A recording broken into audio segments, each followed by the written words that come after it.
What's up, people? What's going on, people? Welcome to the New Jersey Real Estate Exam Review Study Guide with me, Luis Valencia, as your study buddy, I guess, study buddy. Alright, so this is part 7 of the series. Last video, we finished at the letter D, so now we're up to the letter E to continue the video. All right, so this is basically to help you pass your real estate exam to become an agent, a salesperson. All right, so you can help people sell houses, buy houses, and most importantly, so you could get an idea of how the process works in case you ever want to buy a house yourself. You could understand exactly what an agent is doing. All right, cool. All right, I don't know. So, all right, let me get started. All right, so the first word. Oh, if you like this video and you want to see more videos with explanations about real estate, you can subscribe to the channel so you can get notifications of the video whenever it pops up. All right, and what else? And then if you like the video, it would help me and other people that want to see a video like this in the algorithm. All right, so. Alright, so let's get started with the video. Alright, so the first word is easement. Easement. An easement is a right held by one person to use the land of another for a specific purpose, such as driving through someone else's property. An easement. Alright, so you have the right to basically over somebody else's property. That's an easement. Alright? Okay, easement by necessity. An easement by necessity is a type of easement that allows you to utilize a piece of land to access another part of the land. It is a court-created easement similar to an implied easement. Courts will only grant this form of easement if it is necessary for the use of the land. It's basically an easement that is created by the court. Easement by necessity. Alright? Alright, everybody. The next word is easement and gross. Easement and gross. An easement and gross is a type of easement that attaches to a person or entity rather than a property. It is a right to use the land granted to an individual and expires with the sale of the property. An easement and gross differs from a regular easement because most easements, they run with the property, not a particular party. So if you sell the house, you give up on that easement of gross. It's basically, it goes with the person or the entity that owns the house at the moment. All right, easement and gross. All right, the next word is easement for ingress and egress. An easement for ingress or egress. This is an easement used for entering and exiting a property.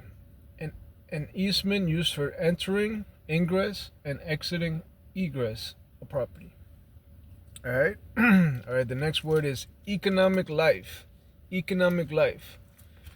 Economic life is the specific amount of time in which a piece of property can be put into profitable use. Economic life. Economic life is the specific amount of time in which a piece of property can be put to profitable use. Economic life. All right. All right. The next word is effective age. Effective age. Effective age is the age of a property based on its utility, condition, and physical wear and tear, not its actual age.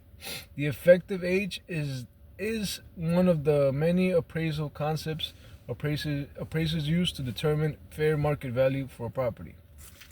All right, effective age. Effective age is the age of a property based on its utility, condition, and physical wear and tear, and not its actual age. The effective age is one of many appraisal concepts appraisers use to determine fair market value for a property. Okay, the next word is egress. The right to exit a property. Egress, the right to exit a property. And ingress is the right to enter a property. Ingress. All right. All right. Economic obsolescence. Economic obsolescence refers to the loss of property value due to external factors, meaning things off the property um, that affect the property's value. So, an economic obsolescence, it could be something that's not in the property that affects its value. So it could be like I don't know, an airport, and it could it could affect it. Let's say there's a lot of noise when a plane passes by, so that affects its the quality of life as far. Or let's say the apartment or the house is next to a subway station, and then a train passes by all the time, so that's something that affects the economy of the property. It's economic obsolescence. All right, all right. And something that you can't really control, like it's outside of the house. All right, the next word is emblements. Emblements are annual crops produced by the cultivation legally belonging to the tenant with the implied right for its harvest, and they are treated as the tenant's property. Emblements are annual crops produced by cultivating legally belonging to the tenant with the implied right for its harvest, and they are treated as the tenant's property. All right, so basically, if you have crops, it's considered personal property, basically. All right, the implements, the crops. All right, if there's a garden in the house. All right, the next word is eminent domain. Eminent domain, the right of the government to take over privately owned real estate for public use. So yeah, believe it or not, the government, they have the right to do that. So if they wanna take your house, and then they wanna, I don't know, build a park in your. If they decide to, they wanna build a community park where your house happens to be. They could do that. They have to pay you, and you could dispute how much they pay you. If they don't pay you enough, you could dispute that. You could go to court against the government for that. But they could actually do that. Eminent domain. That's called eminent domain. All right. Okay. The next word is encroachment. Encroachment. Encroachment is intrusion of a person's territory or property. Encroachment is intrusion or on a person's territory or property. So it could be, let's say you have a neighbor that builds a fence, and then the fence goes over like to your backyard. That's an encroachment because it's not supposed to go over to your side. So let's say they build they could build a fence, and it goes over like to your side. That's considered an encroachment. All right. All right. All right. The next word is encumbrance. Encumbrance means an involuntary lien which is on the property. So something on the deed that it's a lien. Encumbrance means an involuntary lien is on the property, an encumbrance. So a lien, something negative that's on the deed. All right, an encumbrance, an involuntary lien. All right, the next word is endorsement. Endorsement is basically signing paperwork. Normally, a contract. So signing the paperwork. Normally a contract, like when you have a check and you endorse the check, the back, you're signing the check. So signing paperwork normally like to a contract, like in real estate, they use the word of signing the paperwork for a contract, endorsing it. All right, the next word is Environmental Protection Agency, the EPA. Environmental Protection Agency, EPA. The Environmental Protection Agency, EPA, not WEPA, EPA, is the federal agency responsible for dealing with environmental issues. So if there's environmental issues, you call EPA. The EPA was established in December 1970 by the executive order of the United States President Richard Nixon. The EPA was established in December 1970 by the executive order of United States President at the time, Richard Nixon, the Environmental Protection Agency, EPA. All right. The next word is Equal Credit Opportunity Act, ECOA, ECOA, Equal Credit Opportunity Act, ECOA. The Equal Credit Opportunity Act prohibits discrimination against borrowers applying for home loans. Per ECOA, leading institutions cannot treat protected classes differently than anyone else. Alright? So it's like you gotta treat all the people at the lending agencies, they have to treat everybody equally.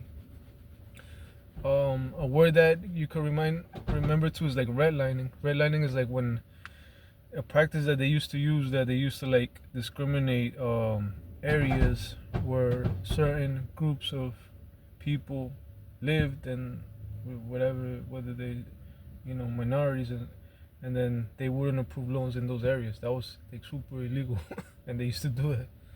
So, Equal Credit Opportunity Act, ECOA. All right. Okay. The next word is equitable title. Equitable title. This is the interest held by one party to purchase property before closing. The interest held by one party to purchase property before closing. Equitable title. The interest held by one party to purchase property before closing. Equitable title. Okay. Okay, the next word is equity. Equity. Equity in real estate is the difference between how much your property is worth and how much money you owe. So if you got a loan for a home for $500,000 and you already paid $100,000, and you owe $400,000, that's the difference right there. Equity. So equity is the difference between how much your property is worth and how much you owe. People usually use it to take out a equity line of credit. So let's say if you owe, if the house is worth $500,000 and then you already paid off $100,000, then you could take out a loan on a percentage of that difference. You know what I mean? Because you already paid off that amount, so that means that you're already owner. You already like physically, you could depend on that money already. Like you already paid it off, that part of the amount. So you could take out a loan on that. Like a percentage wise. Like between 70 and 80%, I think it is. All right. Erosion. Next word is erosion. Erosion is the opposite of accretion. Erosion is the wearing away of land or soil by the action of wind, water, currents, or ice. Long-term erosion can decrease the size of a property. Long-term erosion can decrease the size of a property. All right, so erosion is like taking away land because of the winds or whatever, and natural disasters, currents, water, ice. And accretion is addition to the land. So let's say you're by the beach, and then the beach brings in more sand, then it'll add more land. So that's accretion. And erosion is taking away land. All right. The next word is errors and omissions insurance. Errors and omissions insurance. Errors and omissions insurance. Some, but not all states require this form of insurance. It is a type of liability insurance that protects professionals against claims of inadequate work or negligent actions. It is a type of liability insurance that protects professionals against claims of inadequate work or negligent actions. Errors and omissions insurance. All right, the next word is cheat. This is when a property owner dies and leaves no proper documented inheritance plan. The property ownership reverts to the government, and a cheat ensures that the property has ownership. So basically, a sheet is like if somebody dies, they don't have a will, so then it goes into abatement. Abatement is basically like the government is gonna own it until you prove that you're the son, the daughter, whatever, and that you deserve um the property, whatever. All right. So so yeah. So get a will or get a trust or something, or just make your kids part owners. I don't know. All right. All right. Next word is escrow. Escrow. Escrow is a way for money and property to be transferred from from one party to another through the use of neutral third-party agent, also known as an escrow agent. Escrow makes it a lot safer for both the buyer and the seller to close the sale without worrying about getting snubbed or cheated. All right, so escrow is like a separate bank account that holds the money until the the the sale goes through. And when you're buying or selling a house, it's like an escrow account. An escrow account also, it refers to when you're making payments of your mortgage, and then the bank itself has an escrow account to keep money for insurance and taxes. So that way it assures that you're paying your taxes and your insurance on time.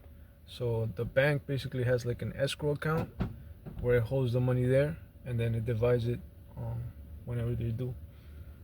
But they use this type of account in those two situations: when you're closing a deal, and also once you're already paying for mortgage, to hold the taxes and the insurance payments. All right, that's escrow, not escrow. Escrow. All right.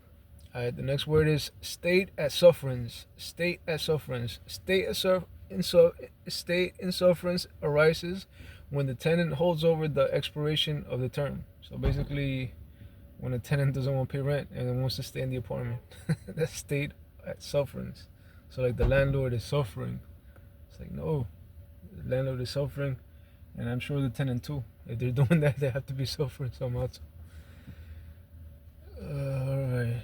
Maybe they're not. Maybe they just, you know. All right. The next word is state at will. State at will, also referred to as tenancy at will. State at will. Also referred to as tenancy at will. The state at will is a form of tenancy where either the landlord or the tenant can terminate the agreement at any time, and a statement at will doesn't have termination or expiration period. The term of this statement is indefinite. It is also important to note that all states recognize and state at will, and ones that don't, depending on the law. So state at will is basically without a contract. Like you could leave anytime, and you could just terminate at any time. So it's considered a state at will. All right. The next word is exchange. Exchange. Exchange is basically the transfer of goods and services. An exchange, a transfer of goods or services, an exchange. Okay. The next word is exclusive right to sell listing. Exclusive right to sell listing. Okay, and this is when one broker is appointed as the sole agent of the seller and has exclusive authorization to represent the property. The broker receives a commission no matter who sells the property while the listing agreement is in effect. The broker receives a commission no matter who sells the property while the listing agreement is in effect. So an exclusive right to sell, no matter what, the broker gets paid. That's basically it. Alright, the broker's gonna get paid. Alright, the next word is exclusive agency listing. This one was exclusive right to sell listing, and this one is exclusive agency listing. An exclusive agency listing is an agreement where the seller gives a real estate agent the exclusive right to sell their home, but the agent only gets a commission if they find the buyer. Alright. An exclusive agency listing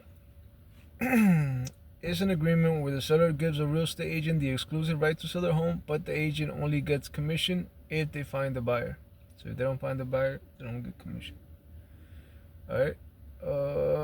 The next word is exclusive listing. An exclusive listing is a real estate agreement where a seller gives a real estate agent the exclusive right to sell their home.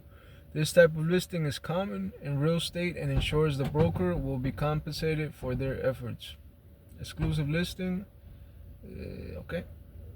That was exclusive listing. Okay. Next word is executed contract. This occurs when contracting parties have signed the contract and both parties have done all they promised to do. It is called an executed contract or executed agreement. Basically, when you close a deal, when you close a contract, when everybody signed, executed contract. Everybody did what they said they were gonna do. Execution date. Execution date or date executed is the day the contract is signed. Execution date, the day the contract is signed. All right. Next word is executory contract. Executory contract. An executory contract is a contract in which the terms are set but will be fully completed later. So it's basically, it still has to be executed. So it's an executory contract to be executed. All right. So the terms are set, but it's not fully completed until later. All right. Express contract. Express contract. An express contract occurs when both parties legally establish an agency relationship. In other words, they sat down and wrote a contract stating their relationship. This is the most common method of creation for agency relationships. Express contract. An express contract occurs when both parties legally establish an agency relationship. In other words, they sat down and wrote the contract stating their relationship. This is the most common method of creating for agency relationships. All right. All right. So that was the ease. That was the video. All right. So if you feel like this video has helped you, which I hope it has, don't forget to subscribe if you want, if you like, and like the video if you like. If you would like to share the video with more people to help them out as well. Yeah. All right. So that was part 7. All right. All right, everybody. Thank you very much. All right. Take care. Take care, everybody.